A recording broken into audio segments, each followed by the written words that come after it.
This just in, you are looking at obviously a very disturbing live shot there. That is the World Trade Center, and we have unconfirmed reports this morning that a plane has crashed into one of the towers of the World Trade Center. Going into space, mathematics, quantum mechanics, the secrets of the universe. It's all there. Life is fiery with its beauty, its incredible detail. Tuning into it, they want to shatter your mind. Talking about Justin Bieber. Makes the catch. Ball game over. World Series over. Yankees win. The Yankees win. Where just like that, when someone comes up and says something like, I am a god, everybody says, who does he think he is? I just told you who I thought I was. A god.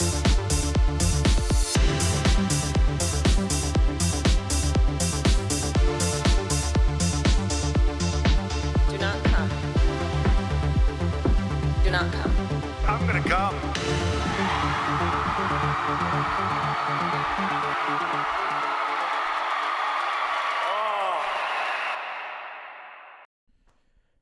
All right, we're going to try something else out tonight. Took the condenser mic off of the mic stand.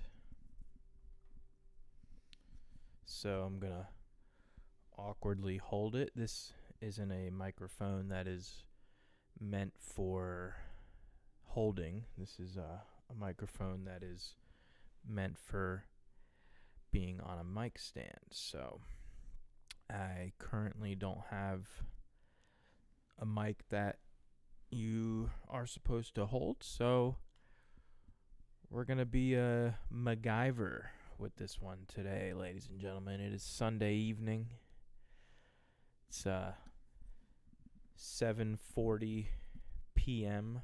on the eastern coast of the United States. Let's go ahead and check the world clock. Abu Dhabi, it's 3:41 p.m. In Mexico, Acapulco, it's 5:41 p.m. In Australia, it's 10 in the morning. So they're just getting their day started while I am settling in for the night. Interesting. See where else we have in the world clock. Athens, Greece, 1:42 a.m. It's evil hour over there in the middle of the night. In Afghanistan, it's 4 in the morning. Wow. Super interesting, man, how it's just a different time everywhere. And yeah, that's weird. And then, you know, with the years and stuff, it is 2023, and I know Louis did a bit on this about how what year it is around the world, and most people acknowledge that it is the year 2023. And if you haven't seen Louis' bit about that and how he was talking about religions and his argument that the Christians won because of the year that we all around the world almost, other than like China or whatever, Chinese New Year, I don't know what they even do, but it's interesting because most people aren't Christians, really, right? I mean, a lot are. Most are who are religious. So that's something to also pull up. Most popular religions in the world. Let's see. So the Christians won 31, and this is, how do they even survey this, really? I mean, yeah, you can, I guess it's, yeah, you can survey this, but it's a lot of people. And so this is what they're saying. This was a study done in 2015. 31% Christians, so it's about a third. 24% Muslim, it's about a quarter. 16% unaffiliated, so that must be like your agnostics, your atheists. Then you have Hindus. Interesting, 15%. And then you have Buddhism, about 7%. So, yeah. So, real quick, before we get started on the show here, just want to take in the environment, take in the moment here.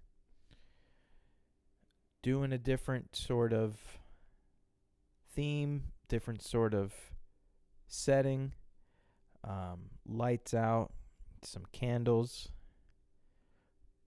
pajamas, hoodie, incense burning. You can't see it, but I can smell it. It's that Nag Champa air. And, yeah. So, this is going to be more of a mellow show. And, hello, yo, whoever may be listening out of my 50 listeners in the world. 50 listeners. I wonder what religious group they identify with. See, that's the thing. I was talking to, and we're going to go ahead and get started now on that note, because it is Sunday. It is usually the day for rest. It is the day for Christian worship. Christianity being the largest religion in the world. It's appropriate to say that. If I offended you, good. I still don't give a fuck. That's Eminem for you non-music knowing scum. So, yeah, I had a friend text me yesterday.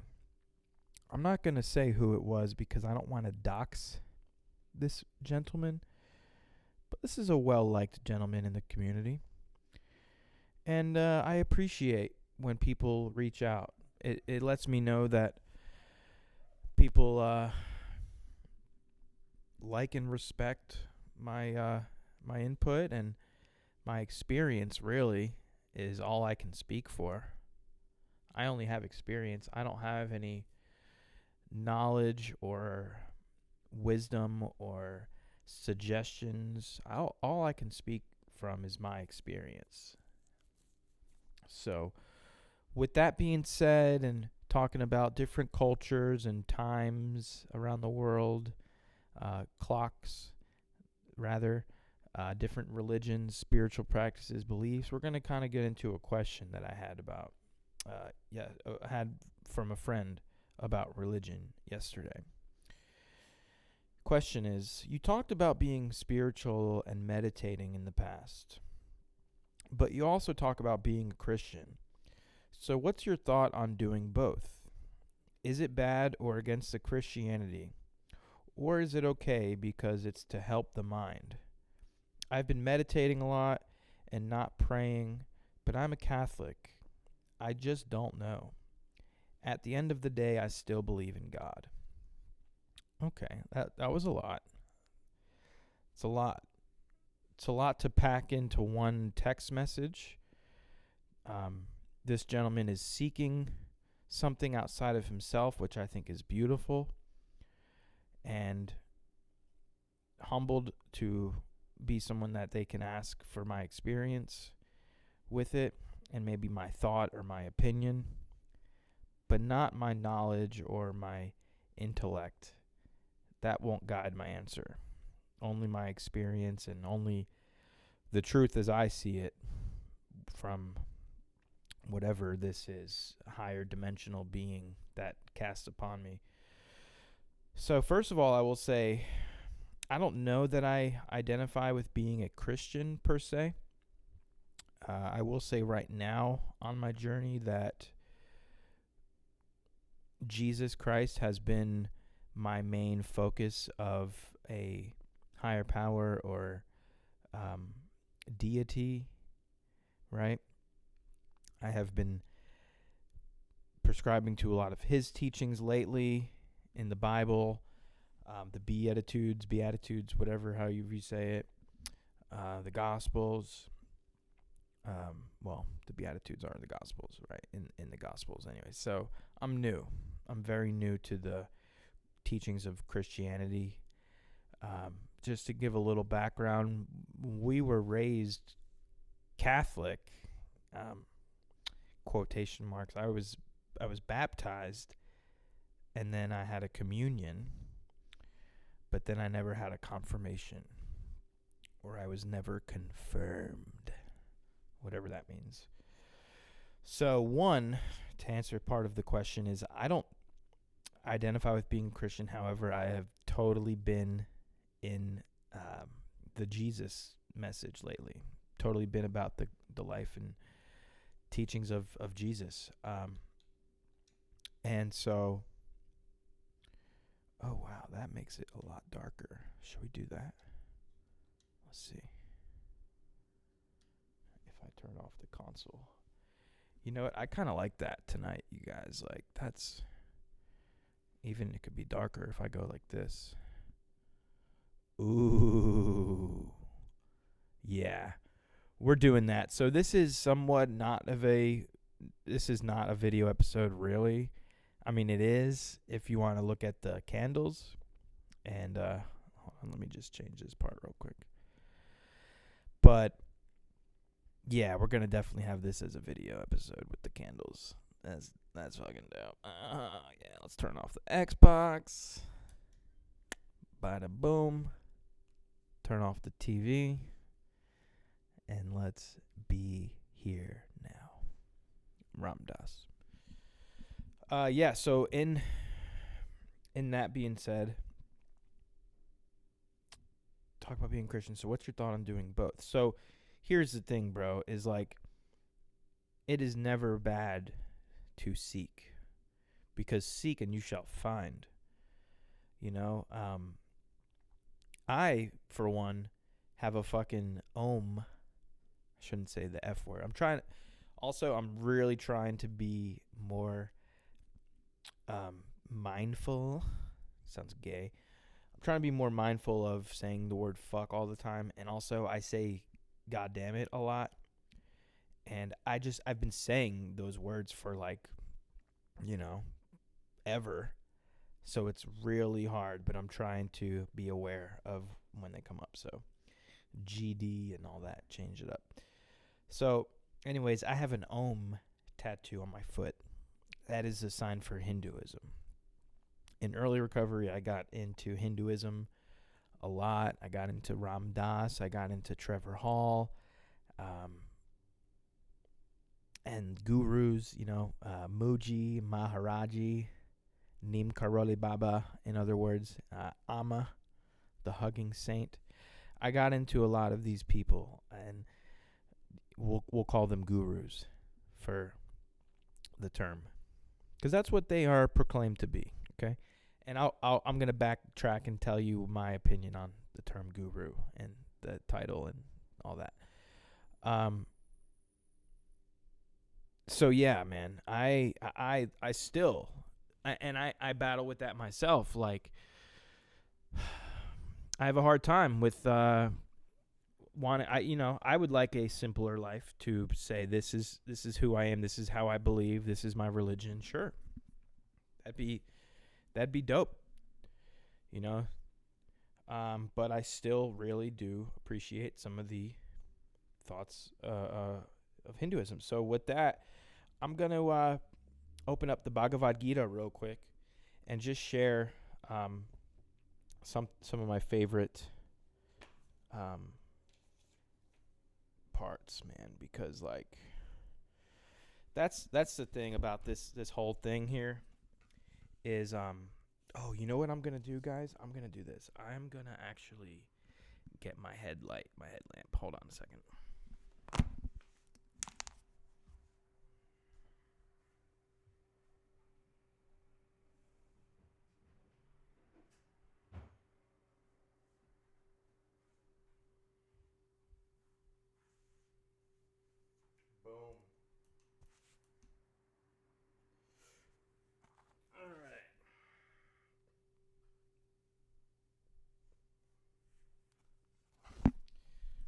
these headphones back on.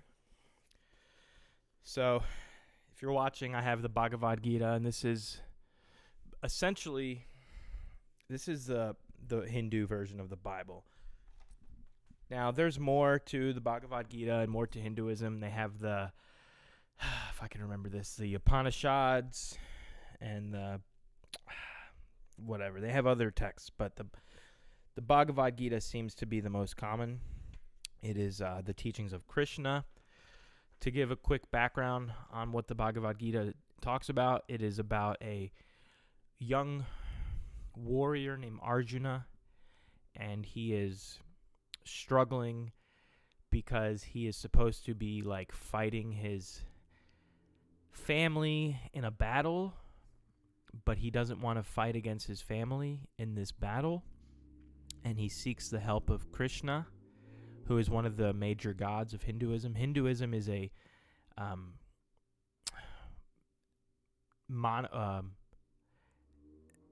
theism, not monotheism, but like polytheism, I guess would be the word, like many gods. So, yeah. Arjuna is on the brink of a war he doesn't want to fight. His struggle in the Bhagavad Gita is blah, blah, blah. He's lost his way on the battlefield of life and turns to find the path again by asking questions from his spiritual guide, Sri Krishna, God himself. So basically, yeah, he doesn't want to fight against his family. He doesn't want to fight in a war, basically. And as with most spirituality, I'm finding that the war that we fight is in our own heads. So it's a metaphor for a real war with like guns and, whatever they had back in the day, right? Guns and knives, cannons and shit like that. So, yeah, man, the Bhagavad Gita. All right, here we go. This is on chapter 2, self-realization. All right, so basically it's all a metaphor, right? So when they say things like cold and heat, they're basically talking about pleasure or pain, right? Happy and sad, joy and suffering, yin and yang. You hear what I'm saying? So when a person experiences pleasure or pain, these experiences are fleeting. They come and go. Bear them patiently, Arjuna. Those who are unaffected by these changes, who are the same in pleasure and pain, are truly wise and fit for immortality. Assert your strength and realize this. Okay? Therefore, Arjuna, fight in this battle. Here's another quote. The self cannot be pierced by weapons or burned by fire. Water cannot wet it, nor can the wind dry it. The self cannot be pierced or burned, made wet or dry. Again, the self, capital S, cannot be pierced or burned, made wet or dry. It is everlasting and infinite, standing on the motionless foundations of eternity. The self is unmanifested beyond all thought, beyond all change. Knowing this, you should not grieve. Fuck, man. So that's the thing about this Hinduism stuff, man. It's fire. Now, guys, what Krishna is talking about when he's saying the self cannot be pierced by weapons or burned by fire, water cannot wet it. You realize he's not talking about actual water. He's not talking about actual wind. He's not talking about actual burnings or piercings, right? To make this, to sum it up and to dumb it down real quick, there's two beings that they're talking. So we are consciousness. We are this self, right? We are, I can put it in many words. I can say we are the soul. We are consciousness. We are our being. So this body that we have and these thoughts that we have and this ego and blame and shame and judgment and resentment and hostility, these are all thoughts. These are all objects, okay?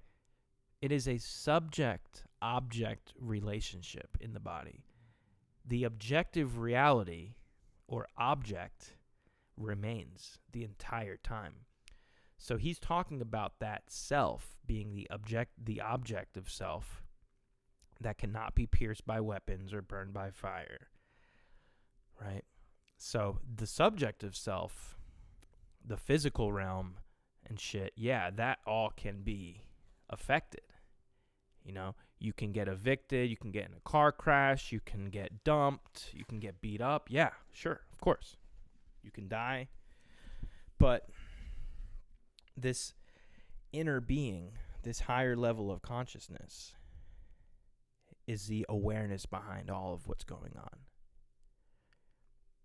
It may be hard to grasp, but this is a common theme in all of the world religions.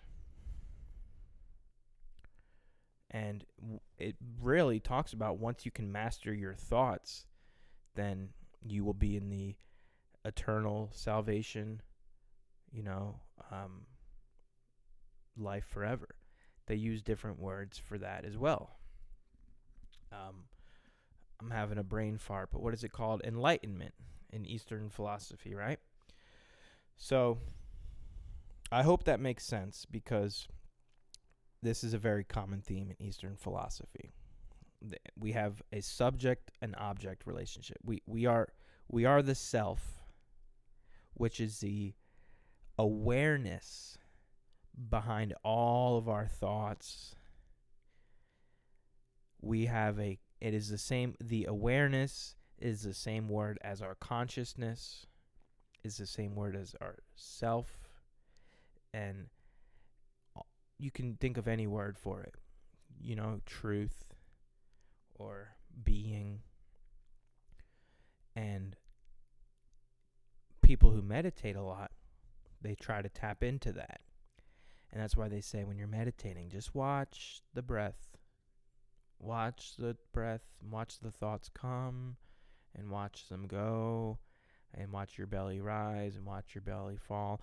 All that is doing is training you to be in touch with your true self, your true nature, your Atman, as they say. So that's a bit about the Gita, Bhagavad Gita. We'll come back to that maybe if we need to. And so that's a really big game changer. That was a really big game changer for me early on. And I struggled with that still. I mean, of course, I'm going to get into some Christianity now, but before that, I want to just say that's one of my problems with a lot of these self-proclaimed gurus.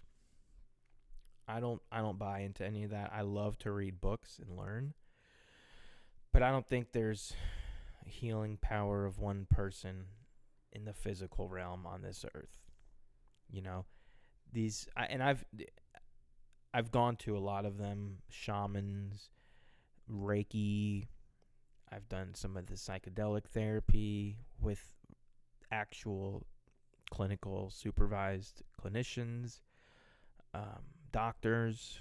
I've done the ayahuasca, done all the acid and the mushrooms you could count on, and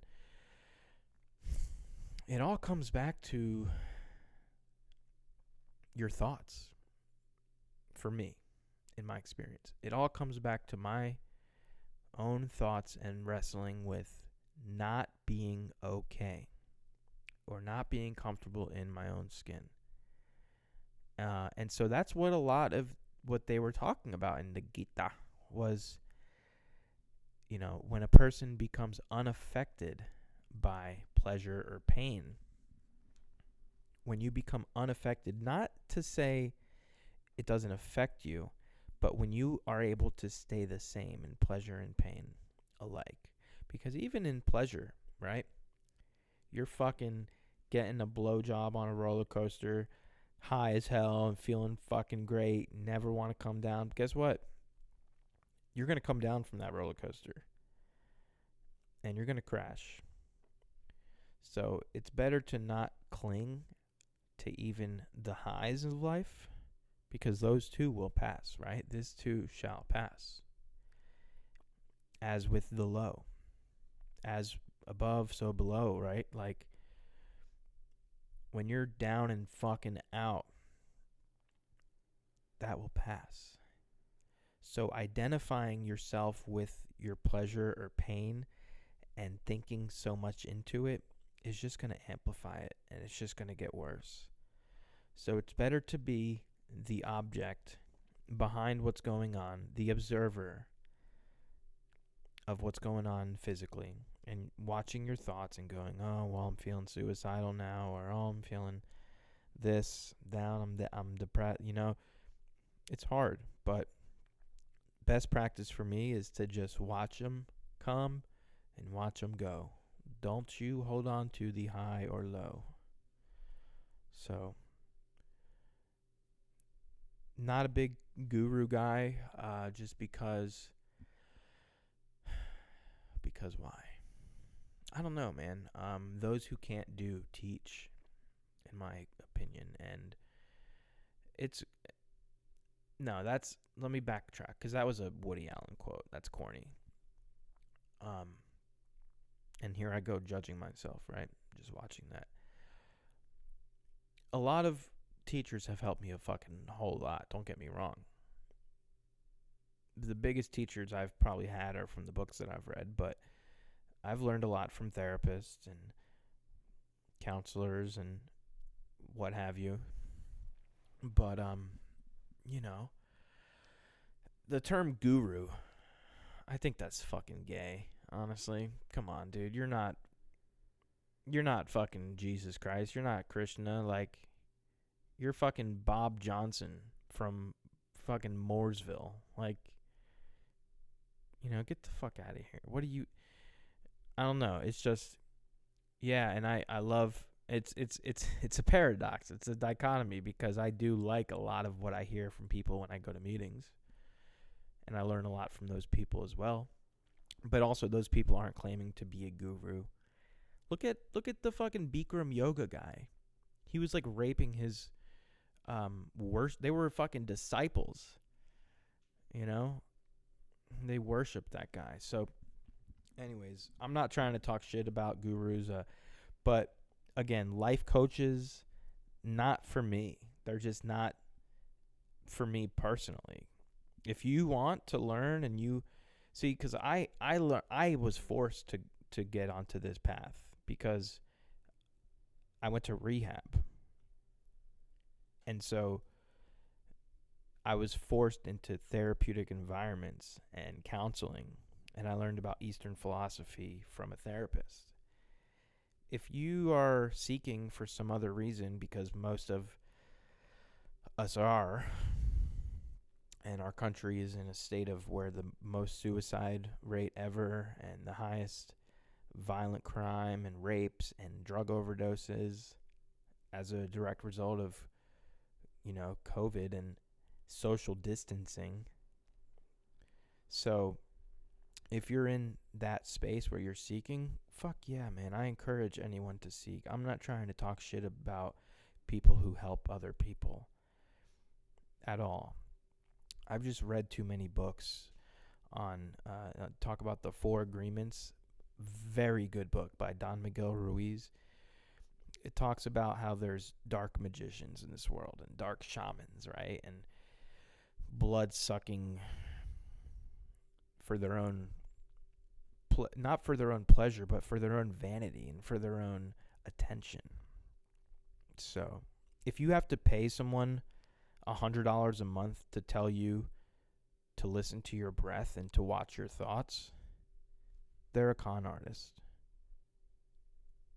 So I do want to get just real quick also the Sermon on the Mount by Emmet Fox. the Sermon on the Mount is a sermon from Jesus from the book of Matthew, I think, in the Gospels. But this book is, first of all, based, and second of all, based on the Sermon on the Mount. So it's written by a guy from the U.S. It was written in like the 60s or the 50s, but it puts the Sermon on the Mount into practical use. And I just want to say, here I'm on page 88 right now, so we're going to backtrack to, remember how I was just talking about in the Bhagavad Gita, how to watch your thoughts, and these experiences are fleeting. The experiences are fleeting, of pleasure and pain, and to not resist them, right? Whatever you resist persists, man. And just watch everything and don't resist it. Be the observer. Be the object in the subject-object relationship. So it's super similar, right? All these religions, they really have a common theme. Resist not evil, right? That's in the Bible. So what does that mean? Resist not evil. It's like King James grammar. You know, I'm like a third grader when it comes to reading, so I have to like highlight and Google stuff. But is basically resist not evil is the attitude that you adopt in your own thought. So whatever happens to you, it's not the people, the things, or the conditions in themselves, but it's the thoughts and beliefs that you hold concerning them. It is not the conduct of others, but your own thoughts that make you or mar you. Right reaction is the supreme art of life. And Jesus compressed the secret of that art into a sentence when he said, resist not evil. So resist not evil. If you have a bad thought, don't resist it, man. Just allow it to come and watch it. And even, you know, this is a new practice that I'm working on with someone. If I'm feeling anxious or whatever, he's telling me to lean into that and to try to feel more anxious. I'm like, what? So, yeah, that's something. I guess that's like maybe exposure therapy, but not really. Yeah, and so if you're feeling really anxious or really whatever, to really close your eyes and be with that feeling for like 30 seconds, he wants me to do, and then kind of get back to him on what my results have been. So I definitely do need to work on that a bit. And so, yeah, I mean, I'm not going to go through this whole entire book again with you, or not again, but I just went through a few sentences of the Bhagavad Gita. I have the Sermon on the Mount. Couple of other books I'll recommend too. Like I said, the Four Agreements by Don Miguel Ruiz. That's Mexico, so talking like shaman type native, not Native American, but like kind of in that realm of thought and religion. That's where the Four Agreements lies. Let me see if I can remember the Four Agreements. I should be able to, but you never know. Agreement. Well, I don't know if they're definitely not going to be in order. One of the agreements is don't make assumptions. So, you know what? I'm going to Google them, but I'm going to see if I can remember them too real quick. So don't make assumptions. Always do your best. Don't take anything personally. And don't make assumptions. Always do your best. Don't take anything personally. Oh, and be impeccable with your word, of course. So yeah, I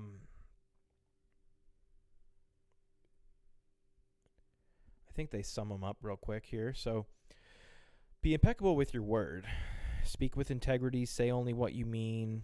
Avoid using words to speak against yourself or to gossip. Yeah, man, that's a big fucking one, because especially me, I talk down to myself a lot, even in my head, and I judge my thoughts a lot. So that's something I can work on. Don't take anything personally. Number 2, nothing others do is because of you. What everyone does and says is a result of their own dream and their own perception of reality. Number 3, don't make assumptions. Find the courage to ask questions and express what you really want. Communicate with others to avoid misunderstanding, drama. Wow, that's a good one too. And then always do your best. Your best is going to change from moment to moment. Simply do your best and you will avoid self-judgment, self-abuse, and regret. Wow, yeah, so today I think I did my best. You know, today was Sunday. I was tired. I didn't work out, but I went for a walk, went to church. And that was what I was able to offer today. I'm looking at the clock because I'm like, fuck, maybe I want to log off and just chill and relax and recharge more. But no, this is good. This is good. The lights are off, the incense burning. I'm chilling on the couch. And yeah, I don't. Oh, and okay, so before I go, I was going to say I don't think I have anything else to share, but the last book I wanted to just throw out there is The Untethered Soul. And that is by Michael A. Singer. Yeah, and The Untethered Soul is fucking so good, man. Just so good. That's where I learned about the subject-object relationship within yourself and so many other things. And I've bought in that book like 3 times, and then I always give it to somebody because I want them to experience what I so freely experienced. So I don't have a copy right now. I'll have to buy one. And to end on a joyful note. All right, guys. See ya.